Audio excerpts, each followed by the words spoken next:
Me alegra mucho poder saludarlos y qué bueno que comparten con nosotros este tiempo de estudio bíblico. La Biblia, solo la Biblia. Los bendigo a todos, saludo a mis amigos, saludo a mis hermanos y los quiero invitar hoy a compartir conmigo un estudio sobre San Juan, Evangelio según San Juan, capítulo 5. Hay un texto de la Biblia que está en San Juan, capítulo 5, versículo 39, hablando de este tema de la palabra de Dios. San Juan, capítulo 5, versículo 39. Dice, el Señor Jesús dice a las personas que estaban a su alrededor, les dice: escudriñad las Escrituras, porque a vosotros os parece que en ellas tenéis la vida eterna, y ellas son las que dan testimonio de mí. Esta expresión de este texto de la Biblia, en la que el Señor Jesús habla acerca de escudriñar las Escrituras, expresa fundamentalmente hallar en los textos del Antiguo Testamento significado aplicable al Nuevo Testamento. Pero además es ver en lo que está escrito y en lo que en ese momento Jesús o el Señor Jesucristo estaba obrando la confirmación que el Señor Jesús realmente provenía de Dios y que era Dios. Porque este texto lo que está invitando es a escudriñar las Escrituras, y escudriñar es poner atención, poner sumo cuidado a lo que uno está estudiando o está leyendo. Bueno, y uno podría preguntar, ¿y por qué razón el Señor Jesús les dice esto a los judíos? Se lo dice a los judíos estando allí con sus discípulos. Se los dice precisamente porque los judíos pretendían conocer la Escritura, conocer la ley, conocer la Escritura, y resulta que en sus actos, en sus hechos, daban una señal contraria. Entonces, el llamado de Jesús en este capítulo 5 a las personas que estaban allí en un evento tan especial, era precisamente que estudiaran bien la Biblia, que lo hicieran con mucho cuidado, porque su comportamiento lo negaba. Este capítulo 5 habla de un hombre que estaba en un lugar especial en aquel tiempo. El capítulo 5 habla del paralítico de Betesda. La historia bíblica dice que había en Jerusalén, cerca de la puerta de las ovejas, un estanque llamado en hebreo Betesda, la cual tenía 5 pórticos. Dice que en ese estanque los enfermos se ubicaban allí, y que de cuando en vez venía un ángel para remover las aguas, y que cuando esas aguas eran removidas, entonces el que entrara primero y estuviese enfermo era sanado. Y vean ustedes qué curioso es esto. El texto bíblico dice, ustedes lo pueden leer, dice que este ángel que venía de vez en cuando, pues había otras personas más ágiles y entraban primero. Pero que allí había un hombre paralítico hacía 38 años esperando que el ángel viniera a mover las aguas. Pero cuando las movía, otro se apresuraba y llegaba primero que él. El Señor Jesús pasa por este lugar y ve a este hombre. Cuando ve a este hombre, seguramente le pregunta, ¿qué pasa? Y entonces seguramente este hombre le dice, hace 38 años que estoy aquí, y cuando yo trato de meterme al estanque, otro ha ido primero que yo. Dice el texto que cuando Jesús lo vio acostado y supo que llevaba ya mucho tiempo, le preguntó, ¿quieres ser sano? Entonces él le responde, Señor, claro que quiero. Lo que pasa es que otros van primero que yo. Y el Señor, ¿saben qué le dijo? Levántate, toma tu lecho y anda. Y el texto bíblico en el versículo 9 dice, y al instante aquel hombre fue sanado y tomó su lecho y anduvo. Y hace una observación, y era día de reposo. Y aquí es donde les digo que los judíos creían conocer la Escritura, creían conocer la Biblia, pero precisamente practicaban una cosa distinta. ¿Qué era más importante? Guardar el día de reposo, que ya los judíos lo habían violentado. Ya desde el Antiguo Testamento, en el capítulo 3, Adán y Eva violentaron el día de reposo porque rompieron el pacto. O sanar a un hombre que hacía 38 años estaba sufriendo una terrible enfermedad que no le permitía ni siquiera moverse. Y el texto es tan tremendo que empiezan a perseguir al Señor Jesús y empiezan a preguntarle al hombre, ¿quién te sanó? Es decir, ¿por qué estás caminando? Le preguntan, ¿por qué llevas tu camilla en día de reposo? Y él dice, porque el que me sanó me dijo, toma tu lecho y vete. Es decir, aquel hombre estaba sorprendido, agradecido, admirado, obedeciendo lo que Jesús le había hecho.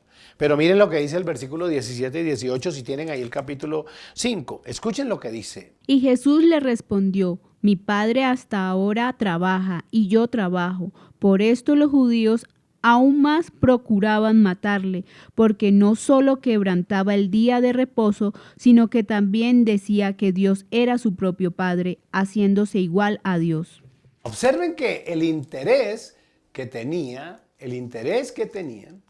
era perseguir a Jesús. Ven el milagro que acaba de hacer y entonces ahora están procurando matarlo. Lo procuraban matar.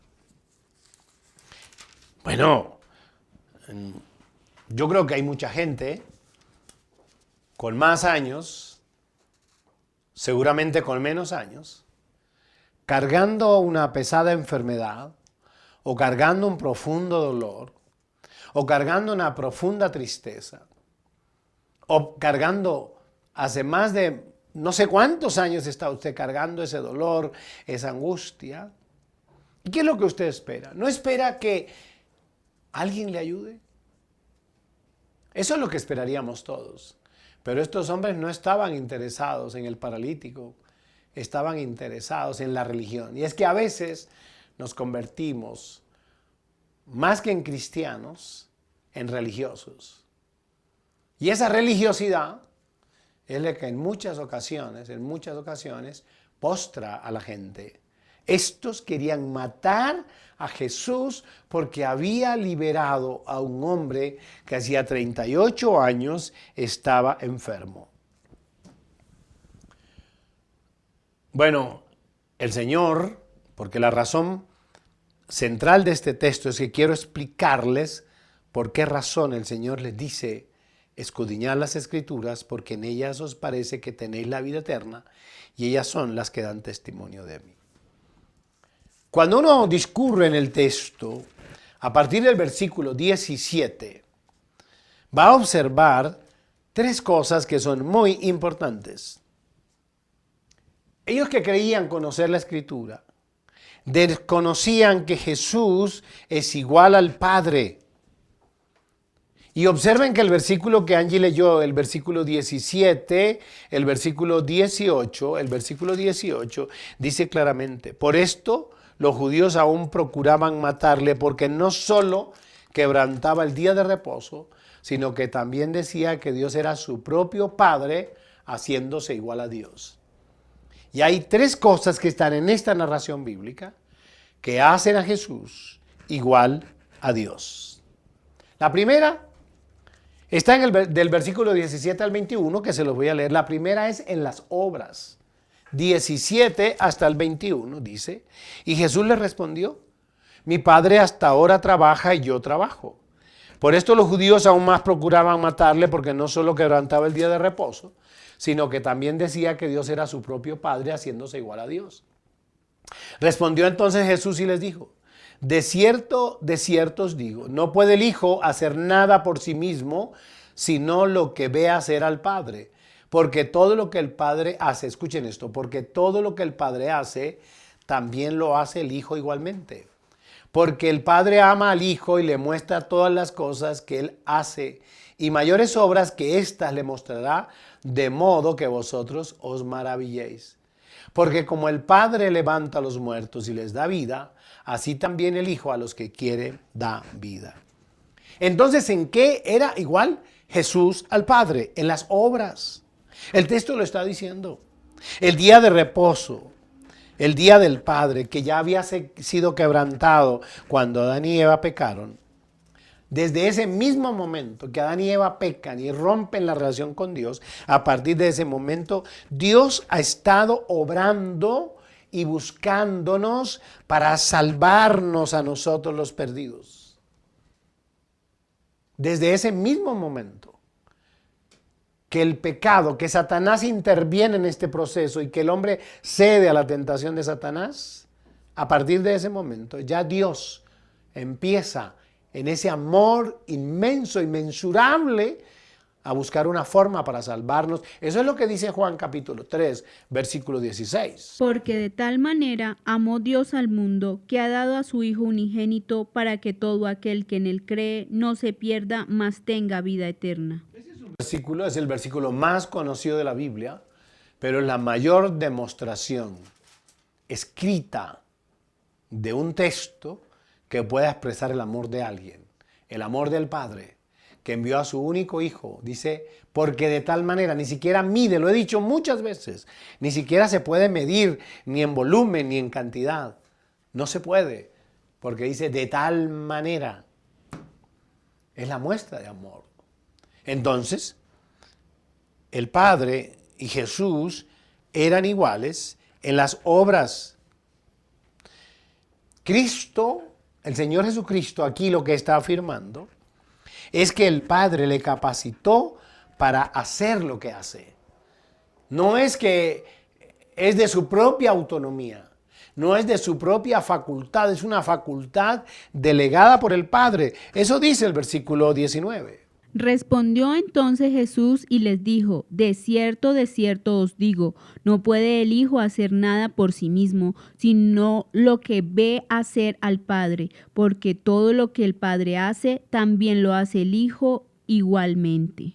Miren, entonces el Padre y el Hijo son iguales en las obras, Además, aquí mismo, le revela su conocimiento.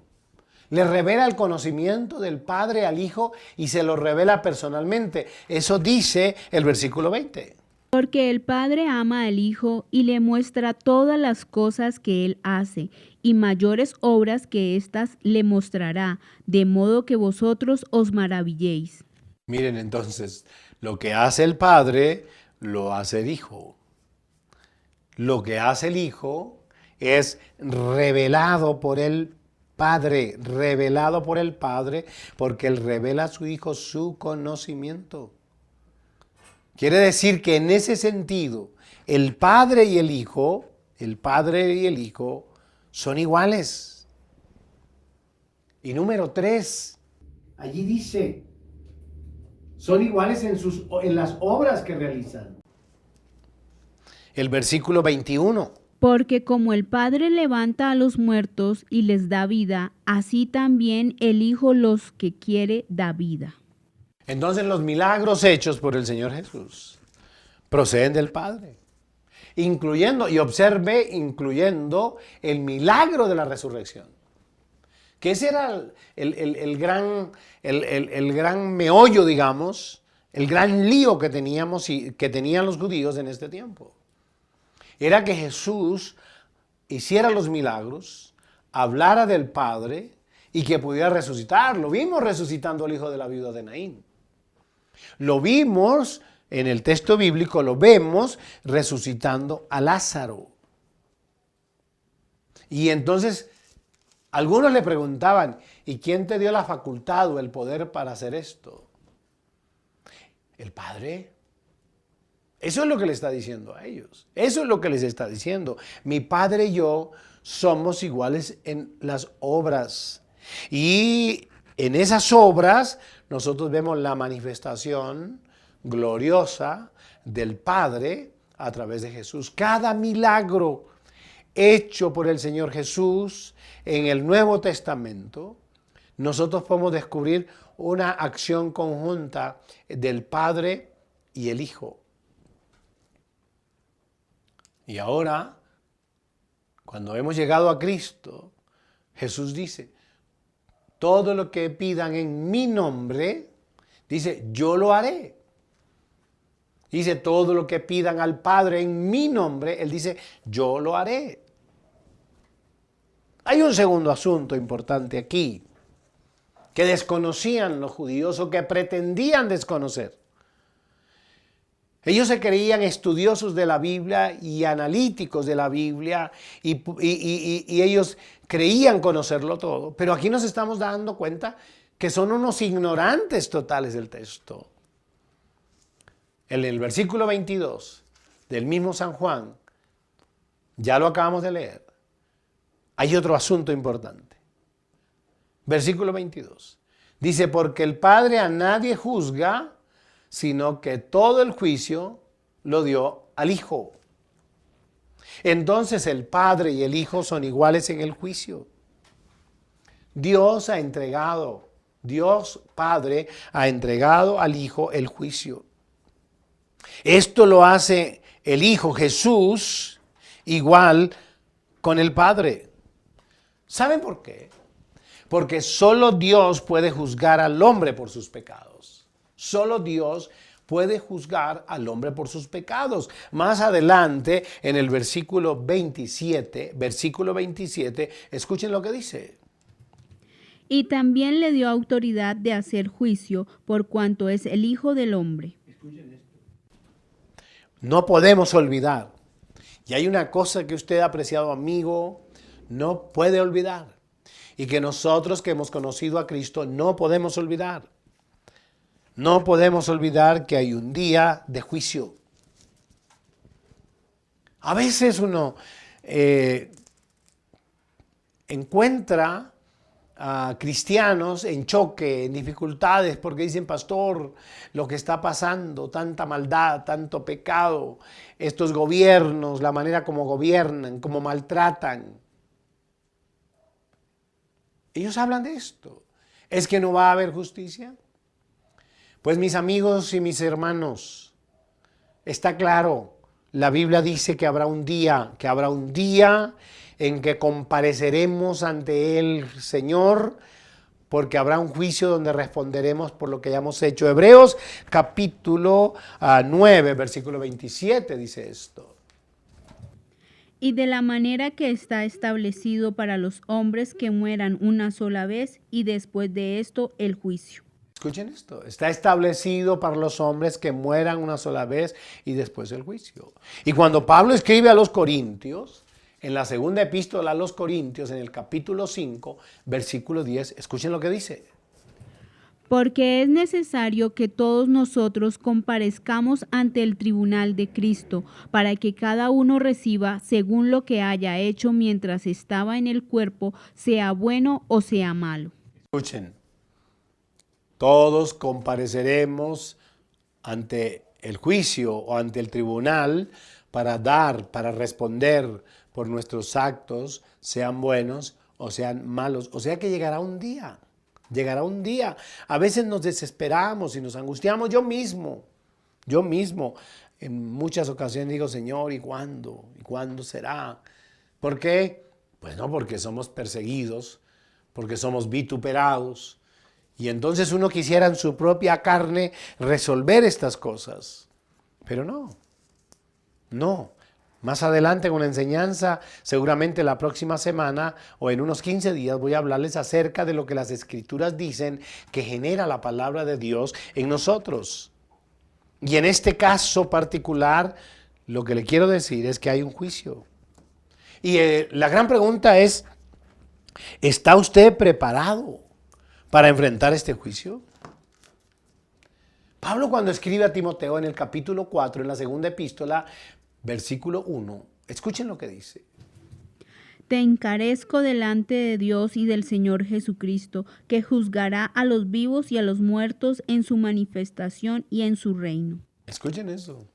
Es el Señor Jesucristo y lo está diciendo el versículo 27 que acabamos de leer. Y también le dio autoridad de hacer juicio por cuanto Él es el Hijo del Hombre. Y es el Señor Jesucristo quien se encargará de juzgar al mundo. Y alégrense con esto. El libro de Apocalipsis, la Escritura dice que nosotros juzgaremos al mundo estando con Cristo nosotros juzgaremos al mundo. Por esa razón la Biblia dice que cuando usted tiene una contienda con su hermano, trate de arreglar con él, ahí en su oficina, en su casa. Dice que no lo lleve ante las autoridades, que procure arreglar con él por una razón. Porque dice, ustedes que han de juzgar al mundo, ¿cómo van a poner para que alguien los juzgue a ustedes? Dice, arréglate con tu hermano. Resuelve el asunto en amor, en justicia.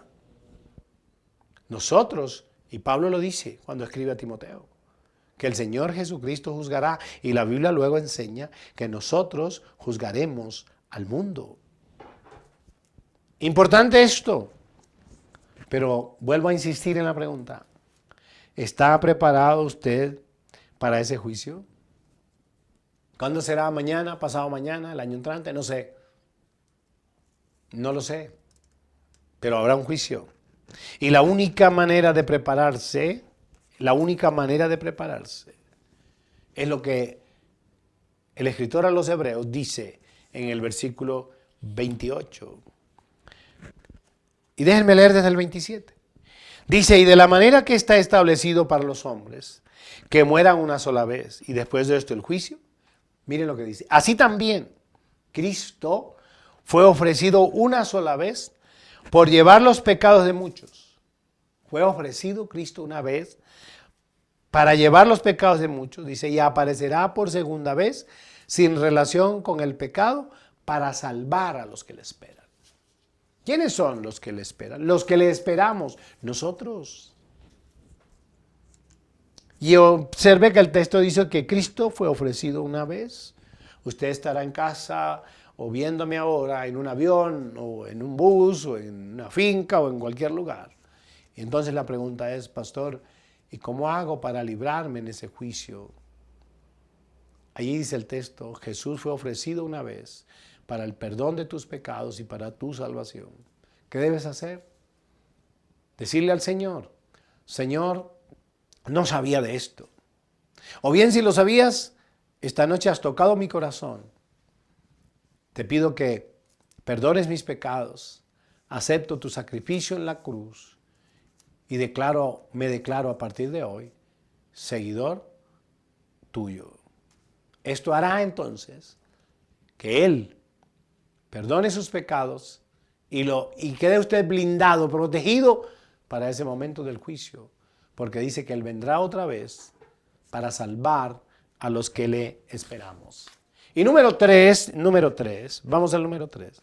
La tercera cosa que Jesús muestra a estos hombres que querían matarle es que Jesús y el Padre son iguales en honor.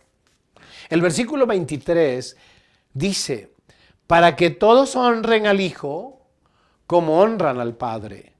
El que no honra al Hijo, no honra al Padre que le envió. Cuando tú adoras a Dios, entiende claramente que tienes que adorar a Jesús. Cuando tú honras a Jesús, honras al Padre. Porque en eso ellos son iguales. Y ningún ser humano puede atreverse a exigir que los hombres le rindan el honor que solo Dios merece. Ustedes conocen esa historia. Es la historia de Satanás. Lo que el profeta escribe acerca de Satanás. Satanás quiso robar el honor que Dios merecía. Quería que lo adoraran. Eso es lo que dice la Biblia. ¿Recuerdan cómo lo llama? La Biblia lo llama el ángel. Lo llama la estrella.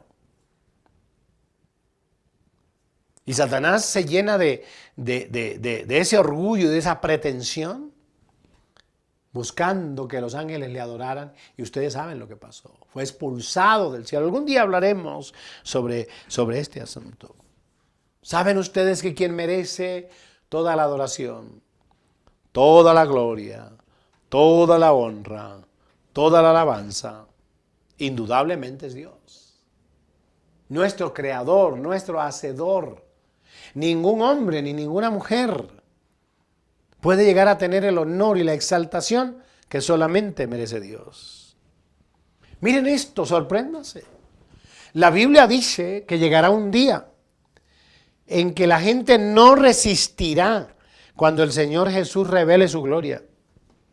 Dice la Biblia que su única respuesta cuando el Señor Jesús revele su gloria al mundo, a la humanidad, ¿saben cuál será? Dice Filipenses, Pablo escribiendo a los Filipenses en el capítulo 2, versículos 9 al 11. Escuchen lo que dice, la gente no podrá resistirlo. Miren. Por lo cual Dios también le exaltó hasta lo sumo y le dio un nombre que es sobre todo nombre, para que en el nombre de Jesús se doble toda rodilla de los que están en los cielos y en la tierra y debajo de la tierra, y toda lengua confiese que Jesucristo es el Señor, para gloria de Dios Padre. Amén, amén.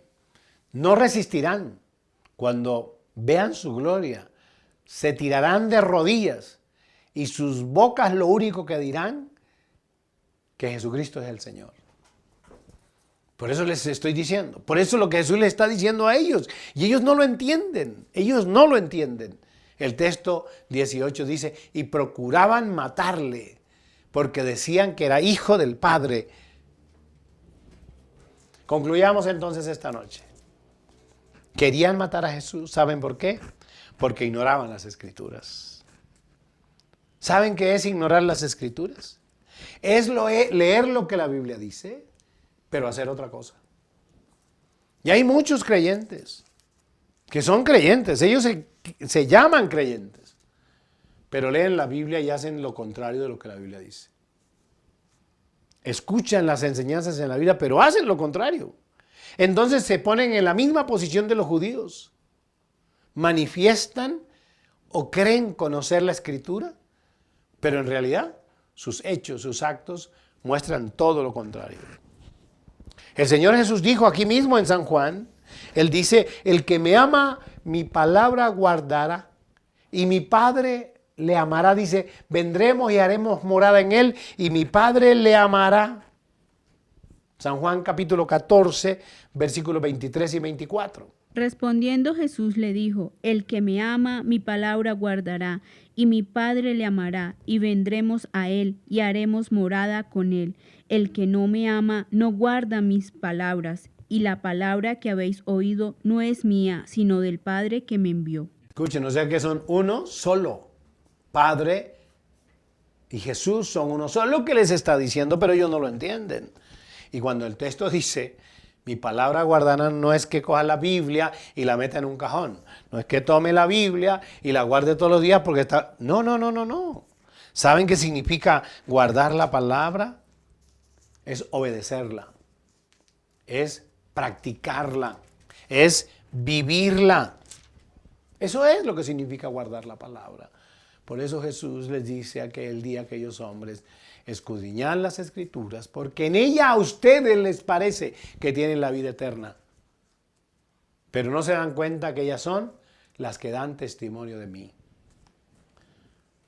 Concluyo invitándoles a estudiar la Biblia. Quiero terminar diciéndoles que la Biblia es la palabra de Dios, que hay que escudriñarla, que hay que leerla, que hay que tener un devocional diario. Cuando usted no tiene una relación con la palabra, no tiene una relación con Dios. Usted como creyente, como cristiano, como ser humano sobre la tierra, que cree, que ama, que reconoce a Dios, debe todos los días leer la Biblia. ¿Sabe por qué? Porque Dios nos habla a través de su palabra y nosotros le hablamos a Él a través de la oración. San Juan capítulo 20, versículo 31 dice, pero estas se han escrito para que creáis que Jesús es el Cristo, el Hijo de Dios, y para que creyendo tengáis vida en su nombre. Para eso se ha escrito. Los bendigo a todos. Pido al Señor que les ayude, que los ilumine y les invito para que empiecen a practicar un devocional. Es sencillo. Es leer un texto de la Biblia donde Dios les señale. Preguntarme de qué manera me habla este versículo. darse cuenta de qué manera le habla y hacer una oración. Y si tienes que pedir perdón a Dios, pedirle perdón. Y hacer un acto de contrición y un nuevo comienzo. Señor, a partir de hoy, yo haré como tú dices. Nos vemos la próxima semana. Dios los bendiga, Dios los guarde a todos.